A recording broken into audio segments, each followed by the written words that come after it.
Ассаламу алейкум туғандар, қандайсыздар? Назарыңыздарда қайрадан эле базар жоқ каналы бүгін 6 март 2023 жыл мен Бишкек шаарынын түндүк тарабы Көлмөдөн сіздерге бір сатылуучу үй көргөзмөкчүмүн. Биринчи болуп баруу жолун түшүндүрөйүн. Азыр мен турган жер Махатма Ганди жана Мидин көчөсүнүн кесилиши. Ушул жерден түз эле сиздер башка карай барасыздар.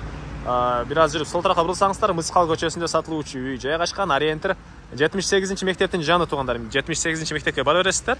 Анан бул көчөдөн шаардын бурч-бурчуна көптөгөн эле маршруткалар өтөт туғандар. Түндүктү карай барса Дордой тарапка 218, 173 жана башка. Бери карай дагы көптөгөн маршруткалар, Ош базар 133 маршрутка жана башка көптөгөн маршруткалар менен барсаңыздар болот. Шаардын бурч-бурчуна. Анда эмесе мен сатылуучуга карай жол алдым. Сиздер лайктан басып, өзүңүздөрдү комментарийге жазып, анан күн сайын Бишкек шаарынан Чүй областынан сатылуучу үйлөрдү көргүңүздөр келсе, подписаться баскычын басып кетиңиздер.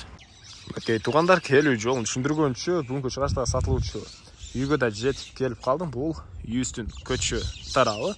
Эң эле чыгыш чегарасыныкей бул жерден башталат, эң эле батыш чегарасы бул ангар бүткөн жерге чейин. Мыскал көчөсү менен түз эле келе бересиздер туғандар. Могу асфальтныкей бүткөндөн кийин эле мынакей бул үйүбүз жайгашкан. Жанында бул жерде бир моундай мамлекеттик жер бар экен. Анын ары жагында 78 мектеп туғандар.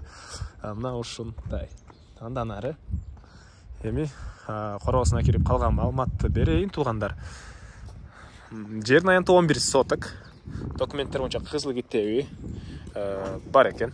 Кызыл китеби бар. Тегерентте пескалок менен забор кылынган. Мынакей. Пескалок менен забор. Жолдор көрүп турасыздар, орто кеңдикте. Негизинен бул жерде асфальт, анан бул жерге чейин асфальт. Мына ушул жер жакын каралыкта бир курулуш иштери жүргөн окшойт, ошого байланыштуу мынакей асфальтты көчүрүп салыптыр. Андан ары мына батыш чегарасы бул жерге чейин болуп калат. Так, негизинен бул жерде Баят базары деле жакын, Ош базарына деле барганга ыңгайлуу эле жерде туғандар, Көлмө. Анан 11 соток жер негизинен квартиранттар үчүн деле чоңураак эки этаж үйлөрдү салып деле иштетсеңиздер болот деген оюн айтты үй ээси туғандар. Мынакей бийик забор көчө тараптан дарбаза. Жердин аянты 11 соток мынакей кенен.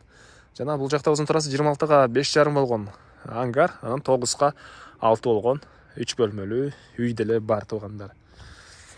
Суу бар экен, электр энергиясы бар, канализация бар, киргизип алуу керек. Канализация кошулган эмес, бирок өткөн туғандар. Алды тарабы бош азыркы учурда.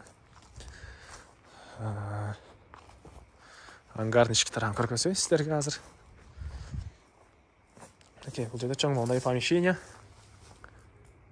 Склад катары билбейм, ишкердик менен алектенген байкелер өзүңүздөр карап эмне кылса болот. Байкап бага бериңиздер. Андан ары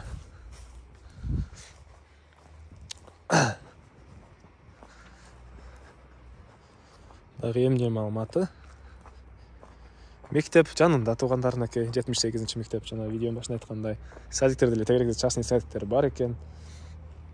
Бул жакта кирпичтен салынган 9га 6 болгон үйүбүз. Бул жагында навес.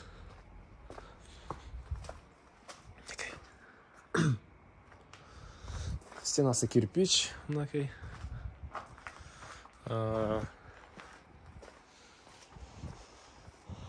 Бул жакта тышкарында ажаткана жана эң эле түштүк чегарасы мынакей бул жерге чейин болуп калат. Ушундай туғандар. Үйдүн ички тарабын көргөзөйүн десем, азыркы учурда квартиранттар бар болчу ичинде туғандар. Эртеңки саат 9 менин келген убактым. Көпчүлүк бул убакта уктагандар деле бар, жаш балдары.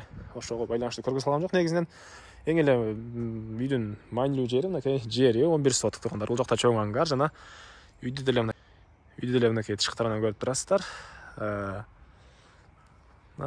Ички тарабы орто ремонттогу үй экен. Так, эмне маалымат дагы туғандар. Басы $85,000. Сүйлөшүү болот. Эсинин номерин мен экранга телдеп калтырам. Зона кылып сүйлөшүп көрүңүздөр. Сүйлөшүү болот. Анан достор менен, группалар менен бул видеону сиздер бөлүшсөңүздөр, мага бул үй ээсине чоң жардам берген болосуздар. Анда эмесе мен сиздер менен коштошом туғандар. Кийинки чыгышка чейин саламатта калыңыздар.